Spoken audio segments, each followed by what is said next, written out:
ஆண்டவராகிய இயேசு கிறிஸ்துவின் நாமத்தாலே யாவரையும் வாழ்த்துகிறோம். கர்த்தர் உங்களை ஆசீர்வதிப்பாராக. தேவன் நம்ம எல்லாவற்றிலும் வெற்றி சிறக்க பண்ணுகிறார். நம்முடைய வாழ்க்கை, நம்முடைய காரியங்கள் எல்லாருக்கும் தேவன் நம்மை அறிந்து கொள்ள விரும்புகிறார். இயேசு உலகத்துக்குள்ள வந்து ஒரு மனுஷன் எப்படி வாழணும், மனுஷன் எப்படி வாழ்ந்து எப்படி காரியங்களை செய்யணும் அப்படின்னு சொல்லி தருகிறார்.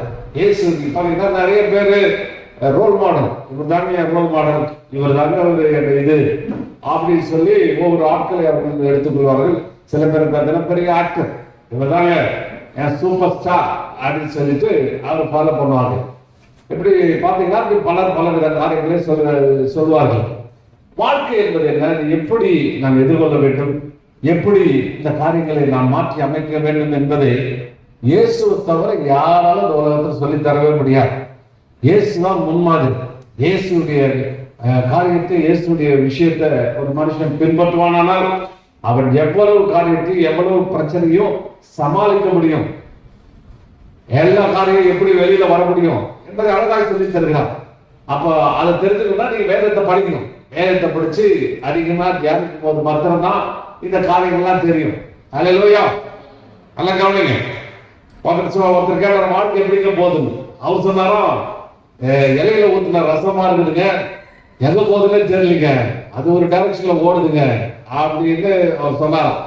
எங்க போகுதுன்னே தெரியல, எப்படி போகுதுன்னே தெரியல, என்ன நடக்குதுன்னே தெரியல, ஏதோ இருட்டா ஒரு இடத்துல நடக்கிற மாதிரி இருக்குதுங்க, என்ன பயமா இருக்குது. சில பேருக்கு வாழ்க்கையில் தத்துவம், எது நடக்குமோ அது நடக்கும், எது நடக்காதோ அது நடக்காது, எது ஓடுதோ அது ஓடிட்டு இருக்கும், எது ஓடாதோ அது ஓடாது. இதெல்லாம் ஒரு தத்துவம். இப்படி தத்துவத்தில் வச்சுக்கிட்டு ஏதோ ஒன்று நடந்துட்டு இருக்குது, ஏதோ ஒரு காரியம் ஓடுது, ஒரு மிகப்பெரிய சக்தி ஒன்று நடத்திட்டு இருக்கு, நம்ம எல்லாம் அது கூட போறோம், காத்தடிக்கிற டைரக்ஷன்ல போறோம் அப்படின்னு சொல்லி வாழ்க்கையில தத்துவம்லாம் புதுக்கிற ஆட்கள் எவ்வளவு பேரு. ஒரு கல்யாண மனைவி புருஷன் கேட்டாங்கன்னா, ஏங்க என்னை வந்து கல்யாணத்துக்கு முன்னாடி இதெல்லாம் மாறி நட்சத்திரம் மாறி அப்படின்னு சொன்னீங்களே, அப்படி இப்படிலாம் வந்து சொல்லி என்ன நினைக்கிறீங்க? ஆமா, எல்லா நட்சத்திரம்லாம் தூரத்துல இருந்து பார்க்கும்போது ரொம்ப அழகா அமைதியா இருக்குது, ரொம்ப பார்க்கறதுக்கு ரம்யமா இருக்குது, கிட்ட போனதான் தெரியுது எவ்வளவு பிரச்சனை இருக்குது, எவ்வளவு பயங்கரமா இருக்குது அப்படின்னு சொன்னாங்க. ஒன்ன நினைக்காத பாஸ்டர், பெண்களை போட்டு இப்படி சொல்லாதீங்க அப்படின்னு, சும்மா ஜோக்கு. அதனால இப்படி பல விதங்கள வாழ்க்கையை குறித்து அநேக கருத்துக்கள் சொல்லிட்டு வாழ்ந்துட்டு இருக்கிறாங்க. இப்போ இன்னைக்கு உலக நிறைய பேர் சொல்றாங்க, உலக வாழ்க்கை வந்து ஒரு கப்பல் பயணம் மாதிரி. அல்லேலூயா. கப்பல்ல எப்படி ஒரு வாழ்க்கையில ஒரு கடல்ல ஒரு கப்பல் போகுதுன்னா, அந்த கப்பல் எப்படி போகணும், எப்படி காரியங்களை செய்யணும் அப்படின்னு சொல்லிட்டு நம்ம அறிந்து கொள்வது போது இந்த உலக வாழ்க்கை இருக்குதுங்க. கப்பல்ல அப்படிதான் வேதாந்தம் அப்படிதான் சொல்லி தருகிறது. உலக வாழ்க்கை வந்து ஒரு கப்பல்ல கடல்ல போற ஒரு கப்பல் மாதிரி. அது எல்லா நாளும் உங்களுக்கு வந்து தண்ணீர் காற்று வீசாது, என்னாலும் கடல் அமைதியா இருக்காது, என்னாலும் பிரச்சனை இல்லாம இருக்காது. ஒரு நாள் பிரச்சனைகள் இருக்கும், ஒரு நாள் போராட்டங்கள் இருக்கும், ஒரு நாள் வந்து சுழல் காற்று இருக்கும், ஒரு நாள் கடல் கொந்தளிக்கும், இப்படி பல காரியங்கள் நடக்கும். நாம் தான் அந்த படகை கரெக்டா செலுத்தி நாம் விசுவாசத்தோடு கூட நாம் செல்லும் பொழுது நமக்கு ஆண்டவர் நன்மைகளை செய்ய சொல்லி தருகிறவராக இருக்கிறார். இந்த கடல் பிரயாணத்துக்கு ஏற்கனவே கொஞ்சம் பார்த்த மறுபடியும் சில காரியங்களை பார்ப்போம். மத்தேயு எழுதின புத்தகம் 8வது அதிகாரம் 23 27 வசனங்கள். அதுல பாத்தீங்கன்னா இங்க ஒரு சம்பவம் நடக்குது. நல்லா கவனிக்க முடியும், அதான் கேட்டுக் கொடுக்குறேன். தயவுசெய்து கவனிங்க, இங்க வந்துருங்க, வீட்டுக்கு போயிடாதீங்க, எங்கேயோ போயிடாதீங்க. நல்லா கவனிங்க, எங்கேயோ காலை வச்சுக்கிட்டு எங்கேயோ யோசிச்சுட்டு இருக்காதீங்க. நல்லா கேளுங்க. வார்த்தைகள் மிக முக்கியமானது. இயேசு உனக்கு வேண்டிய வார்த்தைகளை அனுப்புவார். நீ கேட்டுட்டே இருக்கும்போது பட்டாளம் உனக்கு வேண்டிய வார்த்தைகள் வரும், வாழ்க்கையை மாற்றி போடும். அவருடைய ஸ்டைலே இப்படிதான். ஆண்டவர் வந்து இயேசு எப்படி செயல்படுவார்னா, வார்த்தைகளை கொண்டு அவர் செயல்படுவார். அந்த வார்த்தைகள் உன்னை சந்திக்கும், உன் வாழ்க்கையை மாற்றும், உன் வாழ்க்கையில உள்ளான பல கேள்விகளுக்கு, பல குழப்பத்துக்கு, பல சந்தேகங்களுக்கு விடையளிக்கும். அதனால நல்லா கவனிங்க, வார்த்தையை நல்லா கவனிங்க. வசனம் பேசும்போது மிக நன்றாக கவனியுங்கள். தேவன் உன் வாழ்க்கையில நன்மையான காரியங்களை செய்வாராக. இந்த மத்திய இந்த இன்சிடென்ட் பாத்தீங்கன்னா 3 இடங்கள்ல வருது. 3 மத்தேயு, மார்க்கு, லூக்கா 3 இடங்கள்ல வருது. நான் என்ன செஞ்சுட்டேன், 3த்தையும் பக்கத்துல வச்சுட்டேன். ஒரு டேப்லெட் போட்டு எப்படி இந்த நிகழ்ச்சி மத்தியில எப்படி சொல்லப்பட்டிருக்கிறது, இதே நிகழ்ச்சி மார்க்ல எப்படி சொல்லப்பட்டிருக்கிறது, இதே நிகழ்ச்சி லூக்காவில் எப்படி சொல்லப்பட்டிருக்கிறது. மிக மிக முக்கியமான வாழ்க்கை. வாழ்க்கைக்கு ஒத்ததான பல விஷயங்கள் இதில் அடங்கி இருக்கிறது. இது வாழ்க்கைக்கு பல கருத்துக்களை ஆண்டவர் நமக்கு சொல்லி தருகிறார்.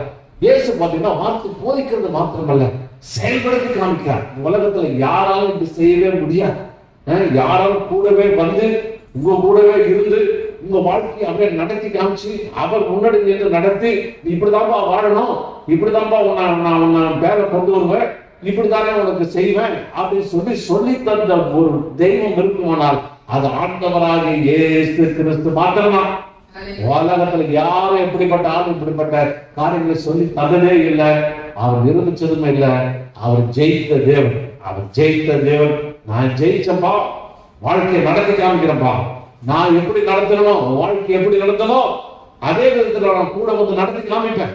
நான் தான் மாதிரி, எக்ஸாம்பிள், நான் தான் உனக்கு ரோல் மாடல் அப்படின்னு சொல்லி காமிக்கிறார். அவர்தான் நம்முடைய ஹீரோ. அவரை பார்த்து நீங்க ஃபாலோ பண்ணீங்கன்னா ஒரு நாள் உங்க வாழ்க்கையில தோல்வி இல்லை, ஒரு நாளும் உங்களுக்கு குழப்பம் இல்லை. வாசிகள் இந்த மத்திய எழுதின புத்தகத்துல 10 எழுதின புத்தகம் 8வது அதிகாரம் 23-27 வசனம் சொல்லப்படும். அவர் படகில் ஏறின போது அவருடைய சீஷர்கள் பின் சென்று ஏறினார்கள். அப்பொழுது படகு அலைகளினால் மூடப்படத்தக்கதாய் கடலில் பெருங்காற்று உண்டாயிற்று. அவரோ நித்திரையாயிருந்தார். அப்பொழுது படகு அலைகளினால் மூடப்படத்தக்கதாய் கடலில் பெருங்காற்று உண்டாயிற்று. அவரோ நித்திரையாயிருந்தார். அப்பொழுது சீஷர்கள் வந்து அவரை எழுப்பி, ஆண்டவரே, நாங்கள் எங்களை ரட்சியும், மடிந்து போகிறோம் என்றார். அதற்கு அவர், அற்ப விசுவாசிகளே, ஏன் பயப்படுகிறது என்று சொல்லி எழுந்து காற்றையும் கடலையும் அதற்றினார். உடனே அமைதி உண்டாயிற்று. அந்த மனுஷர் ஆச்சரியப்பட்டு, இவர் எப்படிப்பட்டவரோ, காற்றும் கடலும் இவருக்கு கீழ்ப்படுகிறதே என்றார். நல்ல கவனிங்க, இந்த கப்பல் எங்க போறாரு? கப்பல் பிரயாணம். ஒரு கப்பல் பிரயாணத்துல இயேசு என்ன செய்யறாரு?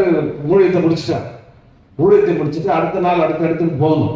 போகிறவங்க சீஷர்களா என்ன சொல்றாரு? கப்பல்ல அவர் படகில் ஏறின போது, ஆண்டவரும் படகுல ஏறிட்டாரு, சீஷரும் படகுல ஏறிட்டார். சொல்லிட்டு அவர் சொன்னாரு, அக்கறைக்கு போகலாம் அப்படின்னு சொல்லிட்டாரு. அக்கறைக்கு போகிறதுக்காக கப்பல் அங்கே எடுக்கப்பட்டது. எடுக்கும்போது நல்லா இருக்குது, காத்து வீசிட்டு இருந்தது, ஒரு பிரச்சனையும் இல்லை, ஒரு ப்ராப்ளம் இல்லை. கடல் வந்து அப்படியே கடல்ல கப்பல் போயிட்டு இருக்குது, எல்லாம் அப்படியே அமைதியா போயிட்டு இருக்குது. அமைதியா போயிட்டு இருக்கும்போது திடீர்னு என்ன செஞ்சிச்சு? ஒரு காற்று. படகு அலைகளினால் மூடப்படத்தக்கதாக கடலில் பெருங்காற்று உண்டாயிற்று. ஒரு பெரிய காற்று வந்து அடிச்சது. பாருங்க, இது ஒரு கலிலேய கடல், கலிலேய கடல்.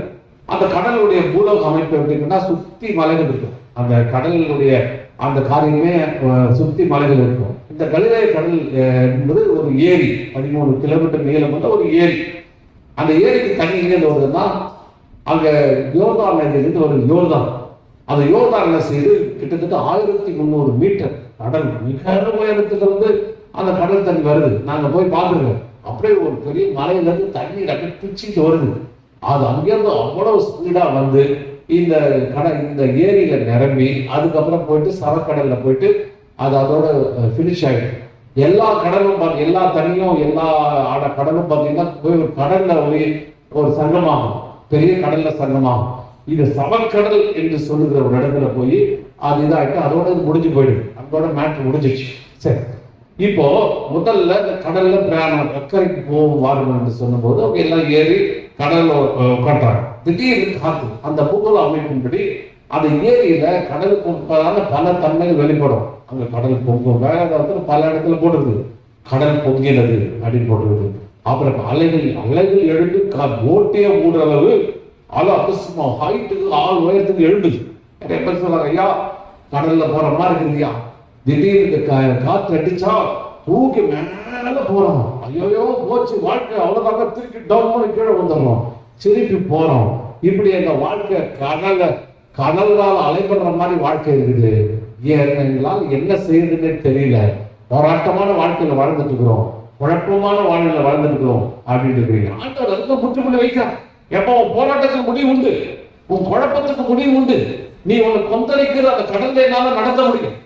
உன்னை பல அலைகளினால நடத்தப்படுற அந்த இடத்துக்கு உன்னை நடத்த முடியும். ஆண்டவராகிய நான் உன் கூட இருக்கிறேன், உனக்கு அந்த காரியங்களை சொல்லி தருவேன்.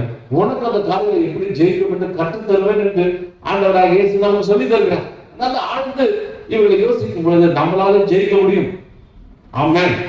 உங்கள்கிட்ட சொன்ன பாருங்க, எங்கேயோ ஆழ்கடல போன மாதிரி இருக்கிறீங்க. மேல வாங்க. அப்போ மேல வரும்போது ஆண்டவர் செய்கிறார். சரி, இதை வந்து இந்த 3 வசனங்களையும் நம்ம கம்பேர் பண்ணி போடுங்க உங்களுக்கு புரிவதற்காக. அவர் இந்த மத்தியில அவர் படவில் ஏறிடும் போது அவர் சிஷன் பிரின்ஸ் என்று ஏறினார்கள். படகு அலையெல்லாம் மூடத்துக்கு தான் பெருங்காற்று உண்டாயிற்றுன்னு இங்க போடுறது. மாத்துல போட்டு அது சாயங்காலத்திலே அவர் அவர்களை நோக்கி அக்கறைக்கு போவோம் வாருங்கள் என்றார். அவர் ஜனங்கள் அனுப்பிவிட்டு அவர் படகில் இருந்து இருந்தபடியே அவரை கொண்டு போனார்கள். வேறு படகுகளும் அவரோடு கூட இருந்தது. லூக்காவுல பசங்க ஒரு நாள் அவர் சிஷியோடு கூட கடலில் அக்கறைக்கு போவோம் வாருங்கள் என்றார். அப்படியே புறப்பட்டு போனார். நல்லா காட்டிங்க, ஆண்டவர் தான் சொல்றார் வாங்க போலாம். அல்லேலூயா. உங்களை எல்லாத்தையும் பிடிச்சார். உங்களை எல்லாம் ஆண்டவருக்கு சமூகத்துக்கு வந்துட்டீங்க, நல்ல போதனைகளா கேட்டீங்க, டீச்சிங் எல்லாம் போட்டீங்க. இப்ப கையை பிடிச்சி சொல்றாரு வாங்க அக்கறைக்கு போகலாம். அங்கதான் டெஸ்டினேஷன் பிக்ஸ் பண்றார். உனக்குன்னு ஒரு தரிசனத்தை ஆண்டவர் ஒன்று கொடுக்கிறார். அக்கறை, பரலோக அக்கறை உண்டு. நம்முடைய வாழ்க்கையினுடைய லட்சிய பணி, நமக்கு ஒரு பணி ஆண்டவர் வச்சுக்கிறார். ஏதோ வந்தாங்க, கை தட்டாங்க, வந்தாங்க, சர்ச்சுக்கு போனாங்க, கட்டி காமிச்சோம், கரெக்டா போயிடுவாங்க. ஞாயிற்றுக்கிழமை போங்க, 8 மணிக்கெல்லாம் 8, 7 போயிடும். ரைட், நல்லதுதான், சந்தோஷம்தான். ஆனா வாழ்க்கையுடைய இலக்கு என்ன? எந்த கரைக்கு போறது தெரியலைங்க. போறேன்னா என்னன்னு தெரியலைங்க. ஆண்டோடைய சிந்தனை கூட்டு போனா கூட்டு போட்டோம், உள்ள போட்டா உள்ள போட்டுட்டோம், கடல்ல நடுவில் விட்டாலும் எனக்கு ஆண்டவருக்கு நன்றிங்க.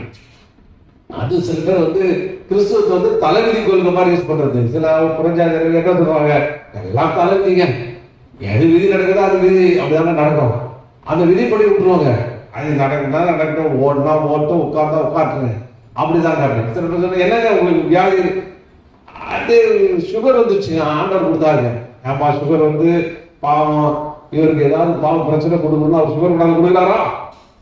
பிபி வந்துச்சுங்க, ஆண்டோட சித்தங்க, பிபி கொண்டாந்து கொடுத்துட்டாருங்க அப்படின்னு சொன்னார். ஒருத்தர் ரொம்ப தெரிஞ்ச வெளிவர் அவர், நான் கேட்டா அவர் போதங்க, நாங்கள் நைட் ஜப்பம் பண்ணிட்டு இருக்கோம், அவர் காலில் அவ்வளோ கொசு கடிச்சிட்டு இருக்கு. பாஸ்டர் என்ன பார்த்து இவ்வளோ கொசு கடிக்குது அப்படின்னு. கத்தோடைய சித்தம் அதுக்கு அடிக்கிறாங்க, என்ன பண்ண முடியல. எனக்கு ஒரே ஆச்சரியம் வந்து, என்ன விசுவாசின்னு சொல்றதா இல்ல என்னதான் இவரை பத்தி என்ன சொல்றது, அவ்வளவு கொசு கடிக்குது, எழுந்து போட்டு அடிக்காம இல்லையா கொசு கடிக்கிறதுக்கு விட்டு கொடுக்கறதுக்கு கட்டட சித்தமும் அதுக்கு என்ன சொல்ல, சித்தம் வந்து கொசு கடிச்சா போதும், அப்படி கொசு கடிக்கிறது விட்டுறீங்க, பாம்பு கடிச்சா சும்மா இருப்பீங்களா? அப்ப நம்ம ஒரு முயற்சி எடுக்க வேண்டும், நம்ம அந்த நேரத்தில் வெளியே வர வேண்டும் என்று தேவன் வருகிறார். கடல்ல போய் நம்ம ஒண்ணும் மாற்ற முடியாது, ஆனா நம்மளை மாற்றும் போது கடல்ல நமக்கு கீழ்ப்படி நின்றுதான் ஒரு அற்புதமான ஒரு போதனையை ஆண்டவர் சொல்லி தருகிறார். அக்கறைக்கு போக பாருங்க, உங்களை வந்து ஆண்டவர் சொல்லிட்டாரு, உங்களை என்னைக்கு அவருடைய போதனையை கேட்க ஆரம்பிச்சீங்களோ, என்னைக்கு அவருடைய வார்த்தையை கேட்க ஆரம்பிச்சீங்களோ, உன் கரத்தை பிடிச்சி அவர் சொல்றாரு பாப்பா அக்கறைக்கு போறான்டா சொல்லிட்டு நீ போப்பான ஒரு கரை நிக்கல, கூடவே போட்ல வர. எத்தனை பேர் விசுவாசிக்கிறீங்க? என் கூட என் ஆண்டவர் என்னோடு கூட வருகிறார். ஆமென். 107வது சங்கீதத்துல அவங்க வந்து கப்பல் பிரயாணம் பண்ணுகிறவர்களே, கப்பல்ல பிரயாணம் பண்ண என்ன செய்யறாங்க, போகும்போது திடீர்னு புயல் காத்து அடிக்குது, அலை போகுது, இதை போகுது, அவங்க என்ன செய்யறாங்க, அவங்க ஞானம் இல்லாத மூழ்கி போகுது, ஞானெல்லாம் வேஸ்ட். ஒரு டைம்ல எல்லாம் ஜீரோவாயிடுங்க. உங்க ஞானம், அறிவு, உங்க திறமை, உங்களுடைய பலம் எல்லாம் ஒரு பாயிண்ட்ல அப்படியே போய் ஜீரோவாயிடும். நான் இந்த ஒரு 5 பாடி பில்டர், பெரிய பாடி பில்டர்ப்பா ரோனி கால்மன் ஒரு பாடி பில்டர் நான் பார்த்தேன். 5 டைம்ல வேர்ல்டு டைட்டில் வின்னர். பார்த்தா ஒட்டம்பலாம் அப்படி மசூல் தான் பயங்கரமா நிற்கிறாங்க, பார்த்தா பயங்கரமா இருக்கு. அப்படி ஒரு அவங்க நிறைய ரெக்கார்ட் போட்டுருக்காங்க, நிறைய ரெக்கார்டு, அவரை மாதிரி ஆள் வெயிட்டு தூக்கின ஆளே கிடையாது வேர்ல்டு லெவல்ல. அவ்வளோ ரெக்கார்டு அவர் பிரேக் பண்ணிருக்காரு. கடைசியில் போய் இப்போ பாருங்க, கோலை வச்சு தடியை வச்சு மூடிட்டு பாவம் எழுந்து நிற்கவே முடியல, நேர கூட நிற்க முடியல, அப்படியே தடியை வச்சு மூடிட்டு வர பார்க்கறதுக்கு ரொம்ப பரிதாபமா இருக்கு. எவ்வளவு பெரிய மனசாலி, எவ்வளவு உலக சாம்பியன் பட்டத்தை 5 வாட்டி ஜெயிச்ச ஆளு, எழுந்திருக்க முடியாம, உட்கார முடியாம, நிற்க முடியாம தடவை உழந்த பார்த்தா இவ்வளவு கஷ்டமா இருக்கு. கப்பல் பிரயாணத்துல போகும்போது நினைக்கிறீங்க, ஞானத்தெல்லாம் பார்த்து சொன்னாங்கல்ல, ஞானம் விட்டு பெருமை பாராட்ட ஒரு குப்பை ஒரு பாயிண்ட்டுக்கு வந்தா எல்லாமே 0 ஆயிடும். ஒன்னும் சாதிக்க இன்னும் போக முடியாது. ஆண்டவர் சொல்றாரு, அந்த இடத்துல பாத்தீங்கன்னா கப்பல் பிரயாணம் பண்ணிட்டு கடைசி சூழல் காட்டுல அடிச்சு உள்ள போகும்போது அவங்க சொல்றாங்க, எங்க ஞானமெல்லாம் மூழ்கி போகுது, எங்க அறிவு திறமை எல்லாம் மூழ்கி போகுது. ஆழத்துல என்ன நோக்கி கூப்பிடுகிறார்கள். ஆழத்துல என்ன நோக்கி கூப்பிடும் பொழுது அவர் வந்து அவர்களை காப்பாற்றுகிறார். ஆமென். 107 கப்பல் ஏறி கடல் யாத்திரை பண்ணி திரளான தண்ணீர்களிலே தொழில் செய்கிறார்களே, அவர்கள் கர்த்தருடைய கிரியைகளையும் ஆழத்திலே அவருடைய அதிசயங்களையும் காண்கிறார்கள். அவர் கட்டளையிட்ட பெருங்காற்று எழும்பி அதன் அலைகளை கொந்தளிக்க பண்ணும். அவர்கள் ஆகாயத்தில் ஏறி ஆழங்களில் இறங்குகிறார்கள். அவர்கள் ஆத்துமா கிளேசத்தினால் கரைந்து போகிறது. வெறித்தவனை போல் அழுந்து தடுமாறுகிறார்கள். அவர்களுடைய ஞானம் எல்லாம் முழுகி போகிறது. அப்பொழுது தங்கள் ஆபத்திலே அவர் கர்த்தரை நோக்கி கூப்பிடுகிறார்கள். அவர்கள் இக்கட்டுகளுக்கு அவர் நீங்களாக்கி விடுகிறார். பாருங்க, வெறித்தவனை போல அழுந்து தடுமாறாங்க. ஒரு பாயிண்ட் வந்தா ஆளு இருக்கிற எல்லா திறமை அறிவு என்னென்னமோ செஞ்சன்றது, ஏதோதான் அதை செஞ்சேன் இதை செஞ்சேன் அப்படி செஞ்சேன் அப்படின்னு ஒரு பாயிண்ட் வந்தா எதுவுமே வேலை செய்ய மாட்டேன். எதுவுமே போனது. முன்ன போனா ஒருத்தர் சொன்னாங்க, வாழ்க்கை எப்படி இருக்குது, முன்ன போனா கிடைக்குதுங்க, பின்னாடி வந்தா உரைக்குதுங்க. அப்படி போயிட்டு வாழ்க்கை கடைசியில எல்லாம் முடிஞ்சிருக்கு, எல்லாம் ஸ்டாப் ஆயிடும், எதுவுமே நடத்த முடியல, நவுத்த முடியல. அப்ப சொல்றாங்க, அந்த டைம்ல என்னை நோக்கி கூப்பிடுகிறார்கள். ஆபத்து டைம்ல என்னை நோக்கி கூப்பிடும்போது நான் அவர்களை விடுவிப்பேன் என்று சொல்கிறார். ஆமென். பாருங்க, இந்த படத்துல படகுகள் மூடத்தக்கதான் கடலில் பெருங்காற்று உண்டாகும். ஒரு பெரிய காற்று, காத்து எப்ப வீசுனே சொல்ல முடியாது, எதிரான காத்து வீசுனே சொல்ல முடியாது. திடீர்னு காத்து அடிக்கும், புயல் அடிக்கும், எல்லாம் போயிடும், எல்லாம் உங்களை விட்டு போயிடும். ஆனா அந்த பெருங்காற்று அடிச்சு அங்க ஒரே சும்மா அலைகள், அலை வந்து போட்டுக்குள்ள வந்து போட்டே உள்ள போற மாதிரி இருக்குது. அப்போ அங்க பாருங்க, அப்போ சொல்லும்போது அந்த லூக்காவிலே அதான் சொல்லப்படுற, கடலில் கடல் அக்கறை போன அப்படியே புறப்பட்டு போனார்கள். படகு ஓடுகை கடலில் சுழல் காற்று உண்டானதால் அவர்கள் மோசமடையத்தக்கதாக படகு ஜலத்தினால் நிறைந்தது அப்படின்னு போடுவது. இந்த இடத்துல பாத்தீங்கன்னா மார்க்ல பலத்த சுழல் காற்று உண்டாகி படகு நிரம்பத்தக்கதாக அலைகள் அதன் மேல் மோதிட்டு. இந்த பாத்தீங்கன்னா படகு அலைகளினால் மூடப்படத்தக்கதாக கடலில் பெருங்காற்று உண்டாயிருந்தது. பெருங்காற்று, சரியான காற்று, சரியான காரியம் அப்படியே உண்டாகி எல்லாம் அலை மோதுது, ஆடு விடுது. அவங்கள சாதாரண ஆட்கள் கிடையாது, சீசன்லாம் எல்லாம் மீனவ பசங்க, புது ஆட்கள் கிடையாது. எல்லாம் சின்ன பேதுல இருந்து எல்லாரும் வந்து சின்ன அங்க காலகால அலை அங்கேயா வாழ்ந்த சின்ன குழந்தையில இருந்து அலைய பார்த்தோன்னு எல்லாம் மீன் பிடிக்கிறது தான் தொழில், படகு ஓட்டுறது தான் தொழில். எல்லா தொழிலாளர் தேர்ந்தவங்க அனுபவமான ஆட்கள், வாலிபர்கள், எல்லாம் பலசாலிகள். ஒன்னும் டச் பண்ண முடியல. அவங்க அறிவெல்லாம் எப்படி போட்டை எப்படி கொண்டு போன, காற்றுல கொண்டு போன எல்லாத்தையும் தெரியும் அவங்களுக்கு. ஏன்னா அவங்க வாழ்க்கையே அதுதான். ஆனா அறிவு திறமை எல்லாம் ஸ்டாப் ஆச்சு. இப்போ போட் என்ன செஞ்சு முழுக போச்சு. கடைசியில முடிவு வந்துட்டாங்க, இனி நம்முடைய பலத்தினால முடியாது, நம்முடைய திறமையினால முடியாது, நம்முடைய அறிவினால முடியாது, அவ்வளவுதான், டோட்டலி பினிஷ், அவ்வளவுதான், முடிஞ்சு போச்சு, இது என்ன செய்யறது தெரியல அப்படின்னு சொல்லி அவங்க சொல்லிட்டு இருந்தாங்க. நேரா பார்த்தாக்க இயேசு பார்க்கறாங்க, அவரும் நித்திரையா இருக்கிறார். யோசிச்சு பாருங்க, நல்ல தூக்கம். இந்த இடத்துல பாத்தீங்கன்னா மார்க்கில் இருக்குன்னா இங்க பாருங்க, மத்தேயுல அவர் நித்திரையா இருந்தார் அப்படின்னு போட்டிருக்கு. மார்க்ல வாசிக்கும் போது கப்பலின் பின்னணியத்தில் அவர் தலையணை வைத்து நித்திரையா இருந்தார். அவர் வந்து நித்திரையா இருந்தா ரெண்டு பக்கம் போட்டிருக்கு. ஆனா அவர் என்ன செஞ்சாரு, பின்னாடியில போட்டுக்கு பின்னாடி தலைகாணி வச்சு நிம்மதியா தூங்கிட்டு இருக்காரு. எப்படி இருக்கும் பாருங்க. சீஷருக்கு வந்து பார்த்தா ஒண்ணுமே டச் பண்ணல, அலையும் ஒண்ணு பண்ணல, காத்து ஒண்ணு பண்ணல, போட்டு நிரம்புது, ஒரு பிரச்சனை இல்லாம நல்லா தூங்கிட்டு இருக்காரு. அப்ப ஏன் நான் இயேசு விசுவாசத்தினாலே நிறைந்திருந்தார். அவர் விசுவாசத்துக்கு நிறைய சொல்லுவாங்க, ஏங்க தூங்க விட்டீங்க, அதுல கிடையாது. அந்த பிரச்சனையை அவர் இயேசு சொன்னாரு, தேவன் சொன்னாரு, அவருடைய உள்வாங்கி அந்த போட்டு அக்கறைக்கு போகும், போயே தீரும். அது நிச்சயமா போகும் என்று தீர்மானமா நம்பினதால அவர் நித்திரையா இருந்தார். நீங்க பாருங்க, நிறைய பேர் தூக்கம் வரல. ஏன் தூக்கம் வரல? ஏன் குழப்பமா இருக்குது? ஏன் பிரச்சனை இருக்குது? உங்களுக்குள்ள குழப்பங்களும் பிரச்சனைகளும் பயங்களும் தீவிரமும் வர்றதுனால நிறைய பேர் தூக்கம் வரல. என்ன ஆகுமோ ஏதாகுமோ, அவ்வளவுதான் போச்சு, முடிஞ்சது வாழ்க்கை, அவ்வளவுதான், இன்னையோட முடிஞ்சு போச்சு, இன்னைக்கு வாழ்க்கை அவுட்டு, அவ்வளவுதான், நாளைக்கு என்ன ஆகுமோ தெரியலன்னு பயத்திலையும் சந்தேகத்திலும் இருந்தீங்கன்னா உங்களுக்கு தூக்கம் எங்கிருந்து வரும்?